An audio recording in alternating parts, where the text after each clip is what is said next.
To wrestle with the complexities of time, the nature of reality, and the seemingly miraculous potential of human imagination, this is Neon Galactic, a podcast produced by PBS affiliate Key TV in Northern California. I'm James Falk. Thanks for joining us. Viewers of this show and readers of good books know Eric Wargo from his several volumes exploring humanity's experience of time and how it relates to both root-level reality and the long-attested experience of precognition and related phenomenon. His ideas are striking and chart an original path through the fractious noise of reported experience. He doesn't doubt that these glimpses of fate occur or somehow reflect a percipient's actual future. He's explored those questions at length in earlier books and makes a powerful case for their reality. In part, his focus is on the mechanism, how powerful emotional moments can draw us forward from the future, a teleological sort of reeling in, and how that aspect of reality has been buried in a long-held misunderstanding of time. His newest book, Becoming Timefaring, Time Travel and the Human Future, continues his explication of these ideas and extends them further out into an informed and tantalizing conjecture about time as a realm for exploration and how the human imagination drives capability and progress. He dives into the supposed paradoxes of traveling through time and exposes the phantoms that have long haunted our thinking. While this is absolutely a fun and provocative argument, Wargo is serious in purpose. By engaging the human imagination and correctly understanding how such travel would impact past, present, and future, humans can propel their own growth and evolution. Wargo argues that time travel, of a kind that transcends the simple plodding forward day by day of individual lives, is almost guaranteed and may be closer than we think. We may even be surrounded in this moment by our future's own witnesses. And like Professor Michael Masters, Wargo wonders whether a time-faring humanity could in fact be some of what we're now encountering as UAPs, NHI, and much else in this complicated world. I'm absolutely thrilled to have him back on the show. Welcome, Eric. Thank you, James. It's wonderful to be back here on Neon Galactic. So, yeah, your book is fantastic. And I really appreciate some of the main themes that sort of run through it. One of them is intellectual humility, which I think is, really important in this moment we're in. But just to sort of back up and take kind of a macro view of what you're trying to accomplish with the book, what would you say was your mission in setting out to write it? And how do you feel like you've accomplished it? That's a great question. Of all my books, I'm not really sure what my mission was here, but I, all my work sort of touches on this topic of time travel. It's all about informational time travel. It's all about, the reality of the fact that information can travel in time, and it leads to all these conundrums, some of which I think we probably talked about on the last time I was on, things that are like free will and uh, and all that. And like people just have a lot uh, of uncertainty about time. Time is a very hard dimension to think about. And we especially have a problem thinking about anything that goes backwards, anything that violates our sort of common sense understanding of time as just flowing in a single direction linearly and so on. Um, and so I have been aware, I've done a lot of reading in physics and so on to understand how precognition may work, but it's certainly repeatedly led me down into other rabbit holes, including the physical time travel literature. And it's a fascinating topic that feels increasingly relevant right now, in part because of the UAP uh, topic that people are now talking about and talking about, in more interesting terms than just the old, is there life in outer space and could it be visiting us? Uh, People are contemplating actually much more interesting hypotheses right now, including, as you say, Michael Masters' work on, he's sort of bringing his understanding of human evolution and possibilities for human evolution and using that as a lens to look at in close encounter reports, and making a very interesting argument, I would say, about that certainly time travel is a much more cogent and coherent hypothesis for a lot of these accounts than the old extraterrestrial hypothesis or whatever. Yeah. I totally agree with that. And what I wanted to do was, uh, you know, I'm hesitant to use, I talk in one of the chapters, I do address the UAP topic and talk a Mhm. little bit about my Michael Masters' work and talk about other aspects of the phenomenon that certainly could fit into uh, a coherent story of future human time travelers interacting with their history and so on. Uh, I think it's premature to use that as evidence. We do Sure. not Yeah, know. yeah. It would be a sort of circular argument to say, well, this is evidence that we are going to develop time travel. What I Yeah. wanted to do was write about the topic um, more broadly, and in terms of the not only the possibilities that are really on the horizon. In fact, they're more than possibilities. Some of them are being developed now, Yeah. but uh, but also kind of deconstruct a lot of the myths that sort of stand as have been blocking, I think, people's thinking about this topic. And then some of those myths are the same ones that I encounter in my work with precognition, that I've had to like kind of try to disabuse people of myths about paradox and things like that Yeah. get in the way of people thinking about this topic. And there are times when I even think, is there a plot to try to divert people away from this topic by Well, I promoting mean, yeah, that's a theory that that a lot of these? these sort of strange technological corners that people have. There are areas of science, as you mentioned in your book, that have been classified and pulled off the shelves because there may be some sort of NatSec intersection there, and you can't help but wonder, Yeah. if this stuff has been developed or not. There's a couple things that you really link to. Well, for one, the human imagination. I thought that that was a wonderful sort of argument you made as to why we should open our minds to things like this, because if we don't, then we kind of retard our, well, maybe bad choice of words, but we slow down our own progress and evolutionary potential because we refuse to even entertain the notion that certain things might be possible. Like we've been told for years that, time travel, at least for, macro size objects, would be basically impossible because of the speed of light and whatever else. But that's not true, as your book points out in great detail. And giving us all permission to kind of entertain that possibility allows us to kind of pad the ground for future development, and I think that that's important. And you do a great job of like pointing to a bunch of fictional accounts and sort of saying, well, here's what the fiction posits, but here's how it's problematic or here's how it's not, and I find that really fascinating. Well thought out.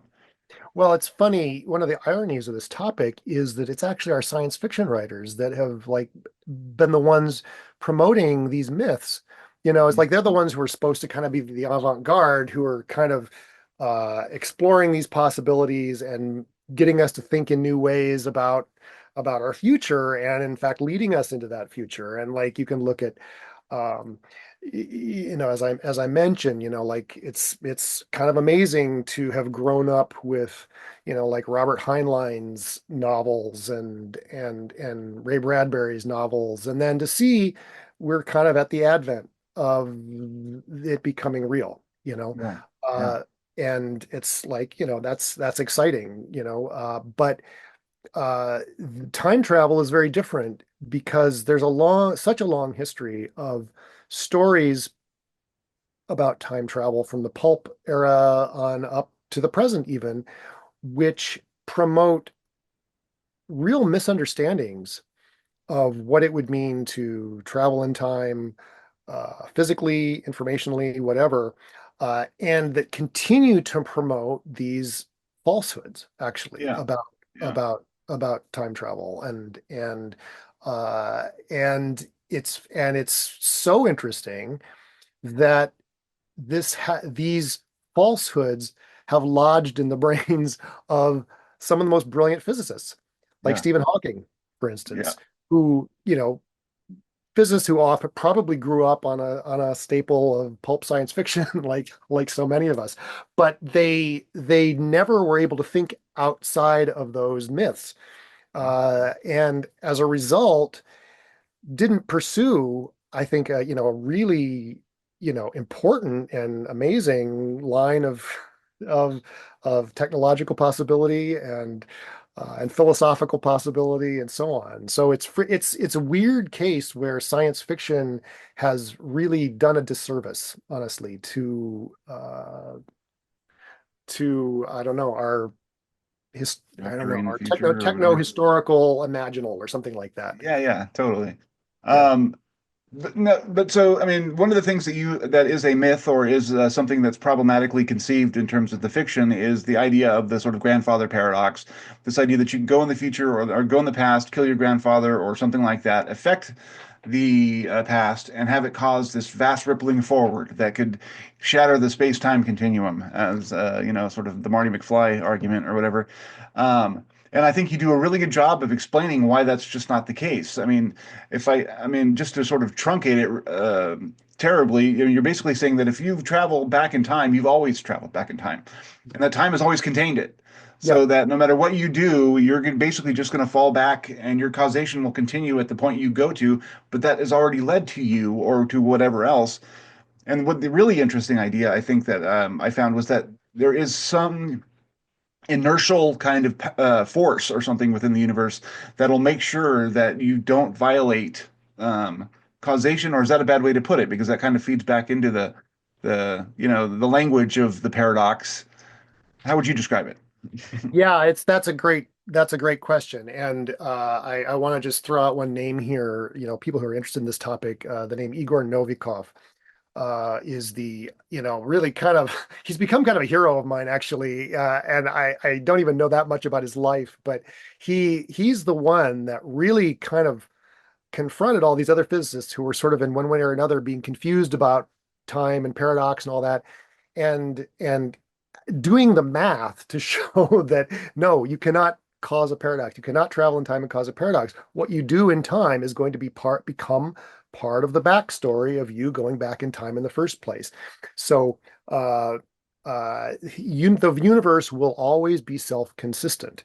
It's called the Novikov self-consistency principle.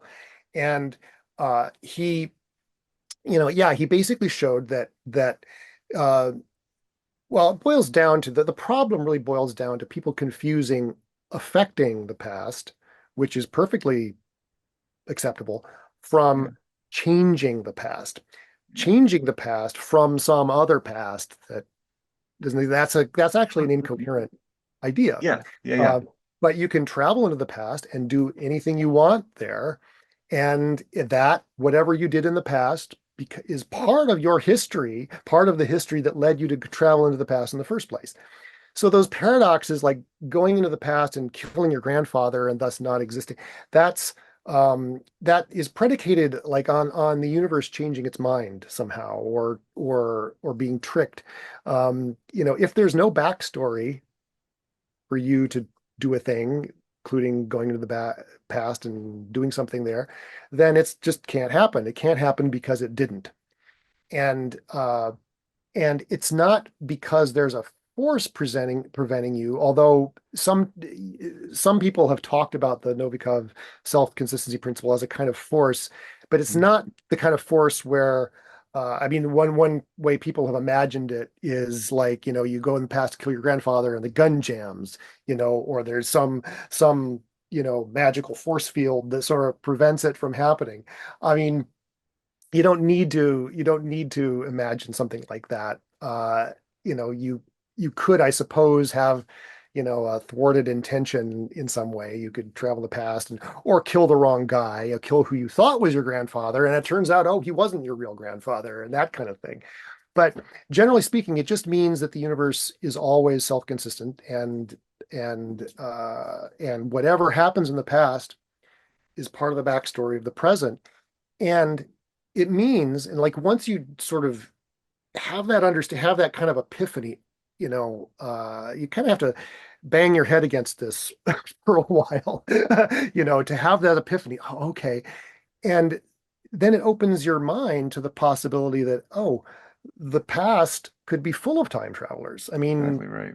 that the past could be a complete construct of time travel, and that's where it sort of leads at the end of the book, the idea of the universe as a gigantic time loop, that could have been manipulated or even created by beings, very advanced intelligences, in the future, who traveled back to the past or influenced the past technologically. And but it's just kind of like, once you dislodge that idea of paradox, it just really widens your imagination, and you realize, oh wow, there's all kinds of ways we can be thinking about time travel, and we should be thinking about time travel, because there are no laws preventing, forbidding it. Yeah. There's certainly technical hurdles, and that's remains a question: is how close are we to solving some of those technical hurdles? But there's nothing in principle that disallows it. And I think it's important at this juncture, given all the amazing technologies that are about to throw our world into upheaval. Yeah. We can't have our blinders on about this one. Mhm. Um, and the book is obviously taking a kind of optimistic, I'm generally, I try to paint an optimistic picture about this. I mean, I think there are both, dangerous, there are perilous futures here, certainly, Yeah, yeah. but I Similar to want, AI and whatnot. I mean, like all these things are going to be transformative, but I mean, how they ultimately develop and what the impact they have on our lives is all still up in the air. And so we need to be aware of these developments. And the problem is that so much of the frontier thinking on these things takes place in secret and only comes forward when people are ready to announce it or commercialize it. And by that time, I mean, honestly, the balance of power may have shifted in the background, and we have no clue that that's going on. And then suddenly we're going to be wrestling with how do we ensure equity with any of this? If someone has what basically amounts to omniscience, being able to go back and learn things that no one else can access, that gives them, I mean, a huge amount of power and control over things. And what do we do about that? And right. scary times Yeah. in a lot of ways, but it's important to have these conversations. So. Yeah. Um, and I much rather want to read a book that's optimistic about it and makes it engaging and fun rather than being like, oh shit, we're facing another potential Right. existential conundrum. Exactly. I mean, there's so much dystopia right now. I wanted to like write something that was fun and, like, brought people along on a fun little journey Yeah, in the form of a little paperback. That was yeah, actually yeah, part. My vision of this book, I wasn't sure what my intention was completely, but I knew I wanted it to be a little paperback, like the little paperbacks I grew up with, uh, in the 70s and in 80s, and not a huge lift like some of my books have been. Uh, yeah. but I mean, but it is rigorous, though. I mean, I enjoyed that. I mean, it's like it's not light reading necessarily. It's light in the sense that you don't have to struggle with it, but it's also very engaging and like kind of fascinating stuff. So I appreciate the work that you must have put into doing a lot of that. There's several things that I wanted to talk to you about. I mean, you mentioned the connection to UAP and a couple of the points that you had put in there, which obviously I cover a fair amount on my show. And some of the things that you had mentioned in there as possible connections, not proof, like you were saying, but the idea that a lot of people report seeing UAPs in the sky, what we're seeing in those patterns are similar to what we might well see if there was a time machine sort of trying to take different, I guess, experiential views of a moment. Like there would be different time machines, always an odd number, but they would be sort of coming in and coming out of material reality, and that's exactly what people see. And I thought that that was a fascinating point. Um, yeah, that was probably if there was kind of a nucleus of this book, it was reading some early some UFO encounter stories and accounts, back in, like, over a decade ago, when I was sort of first delving into this topic and thinking about some of the behavior of these objects.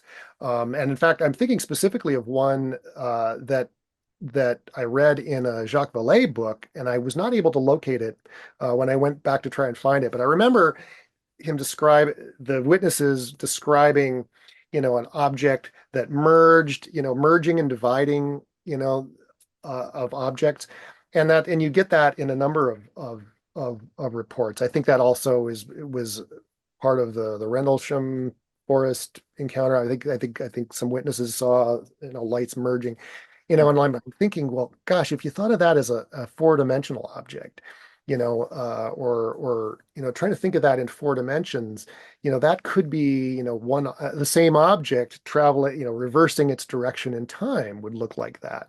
Um, and people people in physics who've kind of speculated about that, John Wheeler and Feynman idea that electrons, positrons are really electrons going backward in time, and that may be what's happening at the, in the quantum foam when, particle pairs emerge and then Destroy each annihilate. other. It could be Yeah. a single, that could be a time, those could be time loops, and Yeah. I'm thinking, gosh, Wow. some of these UFO sightings seem like they could be objects reversing their temporal direction, and Yeah. uh, and so yeah, so I there's a section of the book about motion signatures. In fact, I worked out several years ago. I wrote sort of a early version of that chapter. And I had worked out these motion signatures in flip books. I actually have them. Um, Wow. right here, and you know trying to depict how, it'll be impossible to see, but Yeah. Yeah. Yeah. yeah, but anyway, Yeah. I sort of That's cool.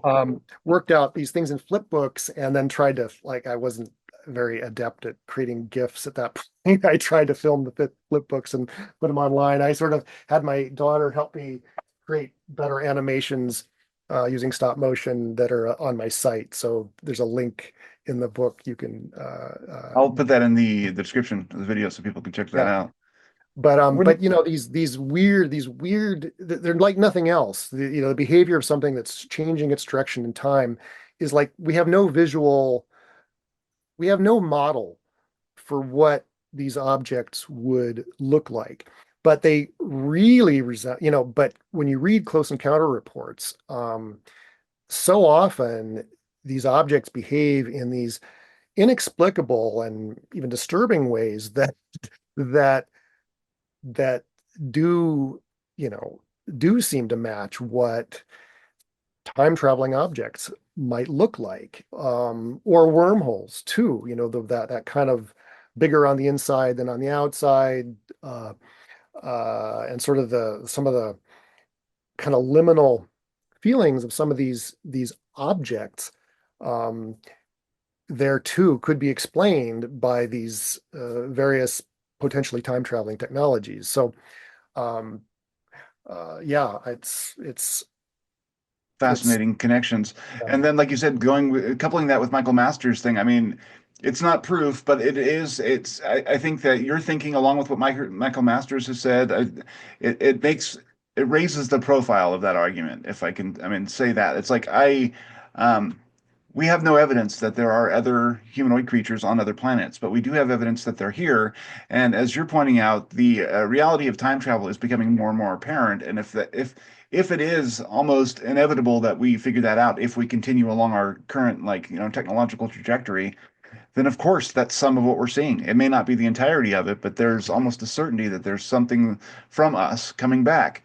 And like you mentioned just a few moments ago, I mean, that could even lead to things like the anthropic principle. Like, ultimately, things in the future could be shaping the universe to fit whatever their development needs were, and so we're kind of living in our perfect, like, environment. And you even go as far as to say we could be surrounded by our descendants everywhere, and we could be kind of like on an island that they're like kind of observing. But I mean, that's just a fascinating thought. Yeah, well, that's, the idea that, um, first, faster than light travel. That's another thing that we have so many misconceptions about, because of science fiction, and Yeah, all the science fiction we grew up with, Star Trek and Star Wars, namely, the idea of traveling faster than light. You're actually traveling backward in time when you do that. yeah, And that, of course, that would throw into complete upheaval all of our The favorite plot stories. lines, right? It's like, like the jump to, I always think of the Millennium Falcon jumping into hyperspace and going to Alderaan, right after it's been Yeah. destroyed. But if there was someone on Tatooine looking through a telescope at Alderaan, they would see. Han Solo and Luke Skywalker could look through Obi-Wan's telescope and see Mhm. themselves arriving at Alderaan, Yeah. theoretically. Yeah. I mean, that's it completely, and I would love to see a science fiction writer actually Tackle that a doing little bit. Yeah. scientifically accurate hyperspace, and what would that universe look like where a spacefaring civilization is really colonizing the past, or exploring the past. That's like it's so many cool ideas. I think You have a word for that, the gardening, right? What do you history call it? gardening, yeah. History gardening, yeah, which is I think that, I mean, and that could feed into so many of the mythologies that we have about like, visitors from above in terms of like giving us things to help us survive. I mean, it seems like who other than us would have the interest, the time, or the energy to try and help us survive. Mhm. And it just seems to answer a lot of interesting questions and considerations that we typically ignore. Um, but you Yeah. did point to Harry Potter. Was it The Prisoner of Azkaban? Yeah. Which was always a fun, story where they were basically a couple of minutes ahead of themselves, and like rocks are flying out of like the ether and affecting the plot as it moves forward, and then you realize later on that it's actually Harry and Hermione Yeah. doing that. So Yeah, that's a great example of telling a an accurate, kind of science fiction story about time travel, where it's in a self-consistent universe that they're not changing the past. They are, in fact, in the course of the story, discovering how their journey in the past uh, had caused these effects that they were experiencing. yeah, There are several science fiction, even from the early days of the pulps, who were like, you know, aware of the realities of time travel, and they were exploring these kind of time loop ideas. So I don't want to say that all science fiction writers have misled failed. us. Yeah, They're sort of in the minority. yeah. So, I mean, for the viewers who haven't read your book yet and are interested, where do you see us approaching the reality of time travel? I mean, obviously, we're tinkering around with quantum computers right now, and that seems to offer up one way that we might do that. Can you explain a little bit what that is, and then where there might be movement toward actual physical sort of, movement? Yeah, the intermediate stage to physical time travel, which is like actually sending machines or traveling physically into the past. And again, when I say time travel, I am talking about that kind of reverse time travel. I mean, obviously, there's also relativistic time travel. We've always known that you can travel fast, travel at high speed and then return to the Earth, and essentially are traveling into the future. But that backward time travel. But there's an intermediate phase to that, and that's informational time travel. That's not physically going into the past or sending physical objects to the past, but sending information into the past. And this is what is a quantum computer probably allows. Um, in fact, I think it's happening in nature all the time. I mean, the argument that I've made in my earlier books, which is an argument that a growing number of physicists are making, is that what has been interpreted in quantum physics for a century as randomness, at the smallest scales, is really retrocausation. A particle at time point A, you know most of you can uh, uh, most of its behavior is predicted from the last particle that it bounced off of, its position and momentum. But there's a part of its information that you can't that doesn't derive you can't derive from its past history. And they've thought, well, that's just randomness. There's some sort of intrinsic randomness at the smallest scales. More and more physicists are saying, no, it's not random. That's information from its future. That random component is something determined by the next thing the particle is going to hit. So And how exactly that works or how that plays out is yet to be determined. But um, anyway, that that is probably just part of reality. The what was thought to be the random component in nature is really retrocausation, but it doesn't manifest. We don't. It doesn't seem to affect us. We don't can't use that really to determine the future. But you can scale that up when you have a lot of particles entangled with each other. Yeah. And that's what a quantum computer is. And that seems to be what's happening in the brain too. I mean, there's a lot of evidence that microtubules in our neurons are little quantum computers, which may be Yeah. pre-sponding to their future states, which is Yeah. right there a potential physical mechanism to explain precognition and all the stuff that I've written about in my other books. Yeah. Now, we're at the advent of creating real physical, technological quantum computers.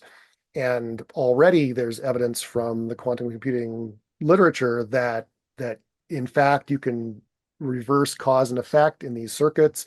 Um, I think that people are still thinking of these as just powerful number crunchers, but I think the real interesting application of this technology is going to be creating the possibility to send information across the fourth dimension in both Yeah. directions, Yeah. which opens up the possibility of like a chronophone, which where you could, you know, talk to yourself tomorrow, or Yeah. send information about whatever into the past, and so on. So that I think that technology is going to be kind of the stepping stone. That will, grit, that will be, imagine that coupled with AI, Oh and yeah.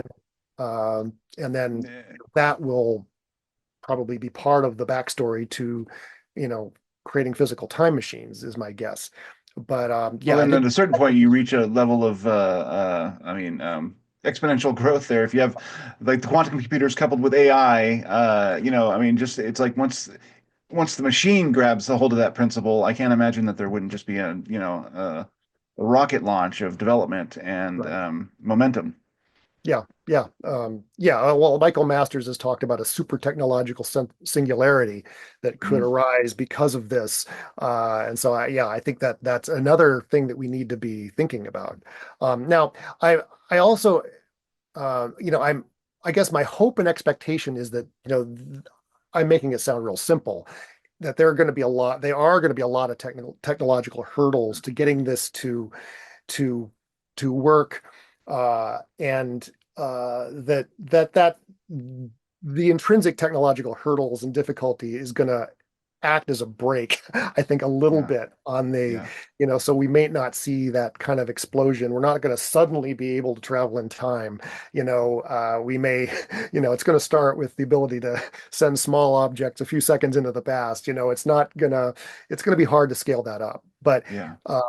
yeah, it is gonna, I think, happen, and yeah, we need to be prepared. Yeah, Yeah, I mean, it's just fascinating to think of what the trajectory would be from, determining and proving that information can move backward and forward in time to making some sort of coherent message of that from your present to your future. That's just like I can't even begin to comprehend how they would start thinking that way. But obviously, that would be the kind of follow-on thinking that would have to occur. And then it's like, well, how do you turn, it's qubits now, but how do we turn it into a molecule or whatever else down the road, and all the size and. But one interesting point you made in your book, which I thought maybe it's not on the quantum area, but basically saying that if we want to travel interstellar distances, we're going to be time traveling anyway. And you make a point about if we were going to the nearest star system and we come back, if we're traveling, I think at light speed, we'll come back earlier than when we left. Is that correct? if we're traveling faster than light speed, yeah, we would Yeah, we yeah, would before we left. Yeah. yeah. Wow. Um, So now, but then you realize, well, okay, well, they're going to have figured this out before they go. So the point is not going to be go to Proxima Centauri. The point is just to be, make a loop and come back in the past. I mean, that's all you need to, yeah, who cares about Proxima Centauri when you can when you can go yeah. to 8 years ago, and that's a lot more exciting, honestly, as a destination, probably. Yeah, Uh, and probably has more payoffs long term for your own pocketbook, which will probably unfortunately motivate a lot of this. Right. Yeah. One of the things that you talk a little bit about also is the implications for society about what it might happen to us if we become a time-faring species. And this intersects with the conversation I had with Whitley Strieber last week, where he was talking about he's a lifelong contactee, has had lots of experiences, and he talks about his experiences with the oft described gray alien species, which is part of what Michael Masters focuses on as part of maybe our evolutionary future. Mhm. Um, Whitley believes that the gray species is locked out of time somehow. That basically they have been either they've either gotten so proficient and at traveling through time and understanding time that they have lost the sense of novelty, and that's part of the reason why we are so interesting to them, because by sort of farming our experiences, they allow themselves sort of the joy of the moment. That they have lost because they now know everything that's ever going to happen to them because it's all mapped out and they can see time as the Minkowski block, like they're standing above the loaf or whatever. Yeah. And that struck me as really, really um, sort of, next to your idea in terms of like, well, I could see something like that happening where it's like we want the knowledge and we want the power that having control over time would give us, but what do we lose in that approximation? Um, Wrong word. What do we lose in that formulation, and how do we protect ourselves from that? Do you have any thoughts on that in terms of like how do we protect our like? I mean, science would be derailed probably. I mean, a lot of things would suffer in a time. Uh, uh, Yeah, well, I speculate in the book a bit about, Homo chrononauticus, yeah, yeah, our evolution as a time-faring species, um, in which we would, you know, this is not necessarily the direction things will go, but you can imagine our descendants becoming something like the heptapods in Arrival. If you've seen the movie or yeah, read the story that by Ted Chiang that it was based on, these are beings who yeah, they perceive the four dimensions. They don't, they have, they don't have a sense of free will the way we do, um, which, people, again, in our culture, people hate that. People hate that idea of like, what, no free will? I mean, it's very intrinsic to us as Westerners and so on. But as I often say, I think is very much a Western, a cultural hang up that we have about free will and this kind of these ideas of free will. And it's not, I don't think it's a human universal, or it's necessary to get hung up on that idea. And one could imagine, future, like heptapods, like Homo chrononauticus, I think will, they will be very Zen. They will be very Zen-like. They will not be worried about things like free will. Now, what will their experience be like? What will motivate them? Maybe even I think we have to have a whole new psychology for such beings who aren't motivated by surprise, as we are. I mean, we have a whole, a reward system that uses dopamine to get us to pursue things that are surprising, yeah. and And that can it's be bad, bad. I mean, huh? that is not only a good thing. Yeah, I mean, Right. like, yeah, And but so can we imagine a psychology without that? And it's very hard to. It's very hard to actually. Um, and I think this is one of the reasons why we don't see more realistic portrayals of time travel in science fiction, because it's really, when you try to actually imagine uh, human beings, human characters that are sort of realistic and like us, interacting with their own selves across time in a realistic way, that is not, using the fallback of parallel timelines or whatever, which is one of the cop outs I think that a lot of science yeah. fiction writers resort to. If Mhm. you really try to do time travel in a self-consistent universe and imagine certain scenarios that are sort of inevitable to imagine if you're a writer, like, interacting with yourself across time, it is extremely difficult. And I attempted it in the final chapter. I tried to like to imagine what an actual meeting of oneself across time would look like. And the more you try to imagine it and try to go down these rabbit holes, but wait a minute, you're not going to do anything surprising because your Yeah. future self, knows what your past self did. It really becomes it's headache causing, beyond headache causing, to imagine these kinds of scenarios. And I think it's I you know I it's what keeps me up at night, like trying to figure this all out in the chalkboard of my head. But it's very it's full of mystery and puzzlement, because I think of this kind of way in which we were wired to, we don't want to feel like we're acting a part in a play. And inevitably, when you start creating these scenarios of time when time travelers interact with their past selves, which is not an inevitability in time travel at all. In fact, I think it's not going to really happen very often, Yeah. uh, for precisely these reasons. I don't think time travelers are going to be interested in interacting with their past selves. But Yeah. when you do try to imagine that, you inevitably get into these situations where you're imagining a character doing something simply because it's already been done, which is we balk at that idea. That's And not I what's think, happening. yeah, I mean, to uh, my mind, like I was discussing this idea with somebody where we were talking about free will determinism and all of that, and it's like if the block in your universe idea is right, everything that we've ever done or ever will do already exists. Um, but the thing is, you made all your choices at once, right? Like if the universe was created in a moment, or the block universe, exists outside of time as a loaf, then every decision you've ever made has already been made, but you are traveling through the line making them. But your experience is stretched out over what was an instantaneous kind of a materialization or manifestation. That's kind of how I see it. It's not like, I mean, because we'll always have the experience of mhm. being free-willed beings, unless, I mean, and even in Whitley's formulation, modern humans would have a hard time, like, remembering everything that ever happened to them, no matter how advanced we get. So I don't imagine that all of our novelty will go away unless we have assistance in that regard.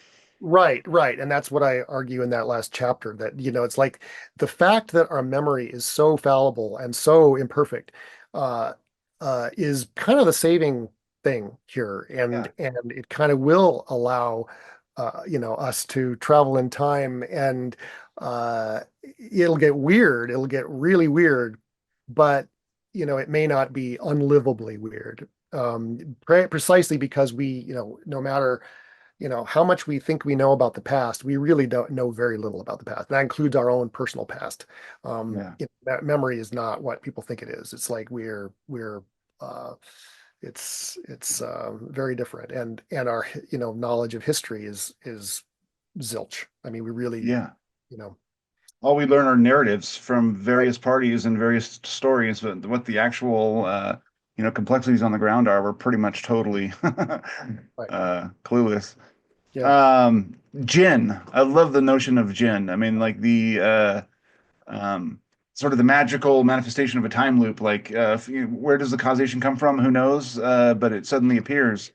Um, can you talk a little bit about that? I mean, yeah. like basically how a time loop works and it manifests, and you tie it to human inspiration, artistic creativity. It has a sort of mystical kind of vibe to it, although I don't know if that's necessarily what it is. Yeah, well, I love it for the same reason. And and the term "jinn" I only became aware of as I was researching this book, because again, this was what Igor Novikov, who we mentioned before, Yeah. that was his name for things that would arise in time loops, that have no cause other than a time loop. So the example that's often given uh, in like physicists' thought experiments and science fiction stories or whatever, is a time traveler travels back in time to give the plans for a time machine to himself at a younger age, or to another inventor or whatever. Just say he's giving it to himself at the younger age, Mhm. uh, and then is able to then use those plans to build the time machine, which enables him to travel back in time. There's no place in that loop where he actually worked out the He does equations the on a work. Yeah. chalkboard, figured out the technology. It's given to him by the future, and then it's realized in his actions, and then it's given to him in the past. It's all comes from a loop. Now, this is usually called the bootstrap paradox in science fiction. It's lifting yourself by your bootstraps or whatever. And there are a lot of examples in science fiction, exploring this idea. But the bootstrap paradox is not a paradox. It's not like the grandfather paradox. It's actually a tautology. You can get very Which, pedantic about this, but it's yeah. important to make that distinction. A tautology is perfectly allowable in physics. Things can cause themselves, and what Igor Novikov and a co-author of one paper, they called these things that would arise from a time loop jinn. Okay, because jinn in the Middle Eastern lore sometimes just appear out of nothing. Well, that's what essentially it is to arise from nothing.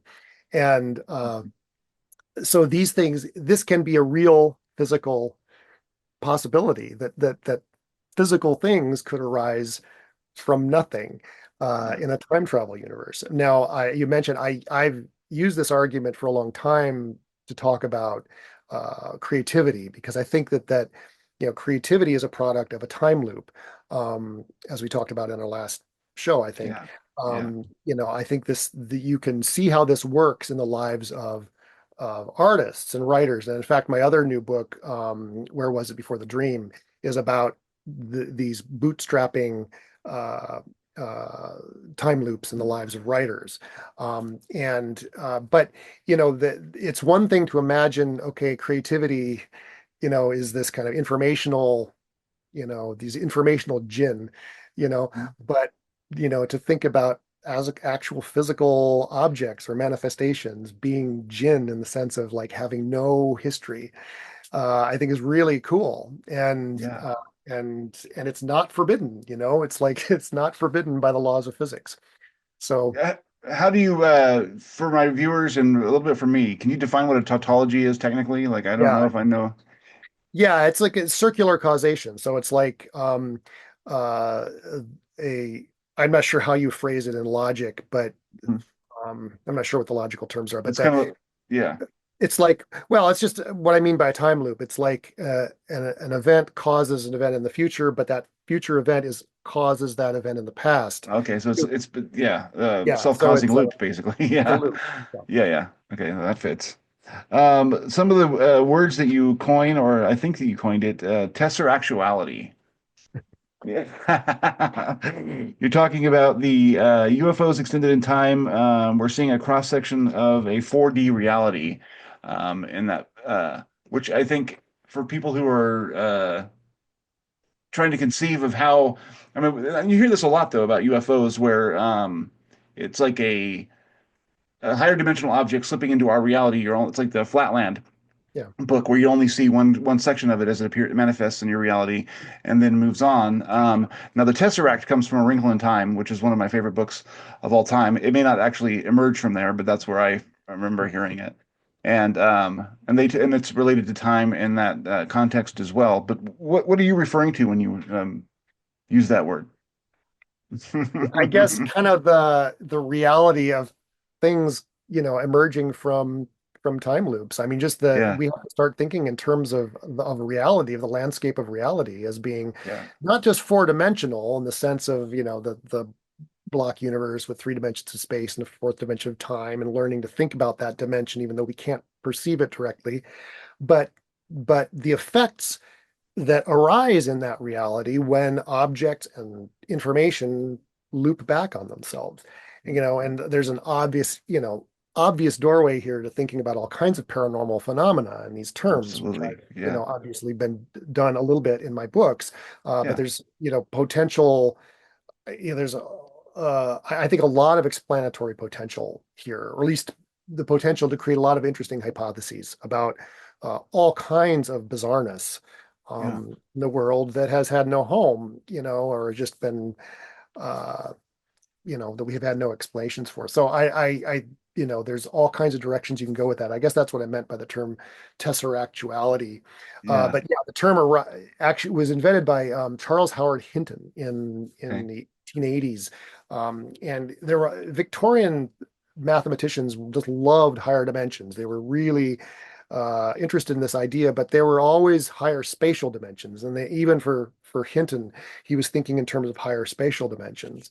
And it Hmm. was actually H.G. Wells who said, no, the fourth dimension is time. And then 5 years later, or 10 years later, Einstein, you know, sort of Borrowed that. scientifically, he didn't borrow it. It was his own derivation, but he sort of That's interesting. I mean, validated like, that's another thing. I mean, there's got to be a time loop in there somewhere when you maybe. have those collective like realizations of Yeah, something, sort of spread out inspiration over a topic of science or whatever else. yeah. Well, was H.G. Wells prophesying or precognizing Einstein? That's a definite hypothesis that you could draw. I don't know enough about H.G. Wells as a person or his writing to be able to make that argument, but it would Yeah, be a interesting to Wargoian explore. argument. What else do I got here? The um, one of the things that you were talking about with UFOs is uh, the amount of energies that a lot of these get tracked off of these devices that are astronomical and cause all kinds of consequences to the people who are perceiving them and whatnot. And at one point, you mentioned that it might be convenient if they are.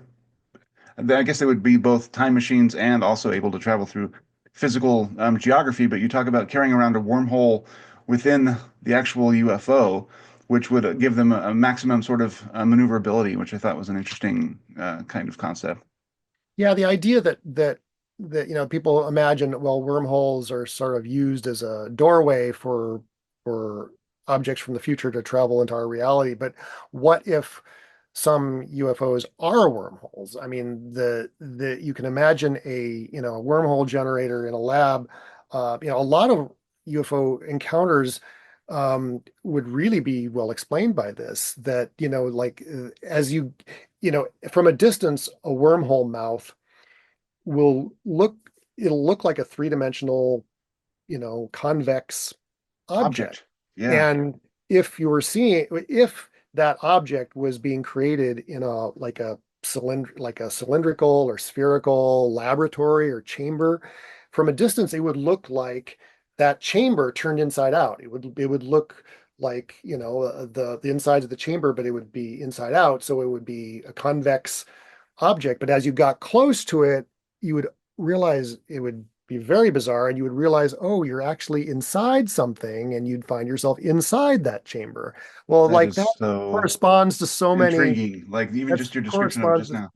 Yeah, that corresponds to so many people's close encounter reports that just like, you know, you don't get a lot of reports of people like, yeah, I climbed into the hatch of this, up the ladder of this spaceship or whatever. They just find themselves inside something, and it would be I mean, it would be incredibly upsetting and disturbing and disorienting. But that's how, if it were a wormhole, that's how it would look. And if you had and again, if you had, windows looking into this chamber, of technicians outside in a big lab, in a big, you know, building, and they were looking into this, from a distance, it would look like people looking out. Yeah, And, like lined uh, up at the windows, like has right. often been reported. Yeah. Yeah, and that is such an interesting way to think of it. There has been some people have been talking about UFOs is kind of like I mean, they're looking at it from an occult lens, which often intersects with, the UFO topic. But basically, that the UFO is sort of a magic circle where people, conjure or evoke realities. And so what we're seeing is some kind of the creation of that bubble within the physical universe. But I mean, like to anchor it to potentially like labs, which also explains the fact that when you go into a UFO, often it's this huge expanse of space, but it's a small physical object when witnessed by the eye. So Mhm. that mismatch would be potentially explained by that as well. Yeah. But to get back to your original question, though, that is one way of potentially explaining the huge power that seemingly would be required for these objects, and yet they seem to have like nothing, little in the way of an actual power plant. If the power was all off stage in that gigantic building, there could be a whole nuclear reactor there or whatever, powering this wormhole. And then, so the power is off stage, it's off site, You don't have to and carry it. Yeah. you have to carry it with you. Yeah. Yeah. So again, it's speculation, but that it does sort of match these experiences that people have with these objects. Yeah. And that's becoming a more and more competitive alternative, I think, too, with some significant explanatory power. Um, Now, I noticed that in your last book, I think it was your last book and this book, you talk about how you, I love how you describe it too, because you talk about your sort of your meaning making faculty. And you're expressly talking about the determinism and lack of free will and all of that, but that you have a way that you've kind of come to that gives you sort of a settled sense of peace about all of this.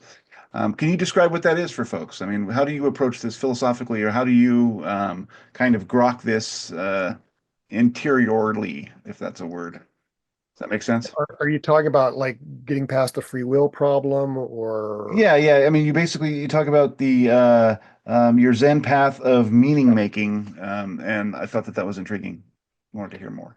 Yeah, and I'm not even sure if I should have used the word meaning making there, but I know what you're referring to. Yeah, so, and they say, yeah, it gets back to the whole free will stuff. I mean, the problems that people have, the hangups that people have um, about this topic, about precognition or and time travel and free will, all that.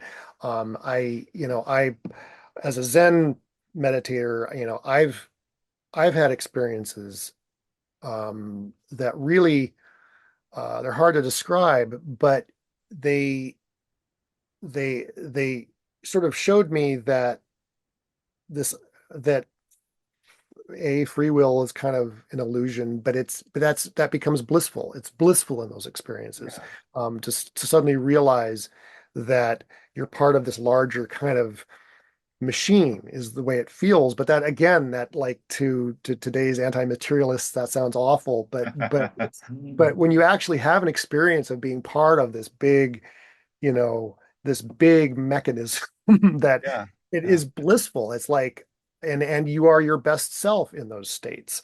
And it's true in the history of the Zen literature that people's Satori experiences often are experiences that are paradoxically about our limitations, about about reality as this thing that is, and you can't fight it. It's like reality is what it is, and you are, it's not about somehow having infinite power and infinite consciousness. It's about limitation. But again, it's blissful. You're like, oh my God, it's like a finally understanding the world in this beautiful way as this gigantic mechanism that into which you're fitting. And and again, in those states, it's in those states that people do their best work and do their best, whatever it is you do well, in that kind of flow state, whether you're an artist or a jet fighter pilot or a surgeon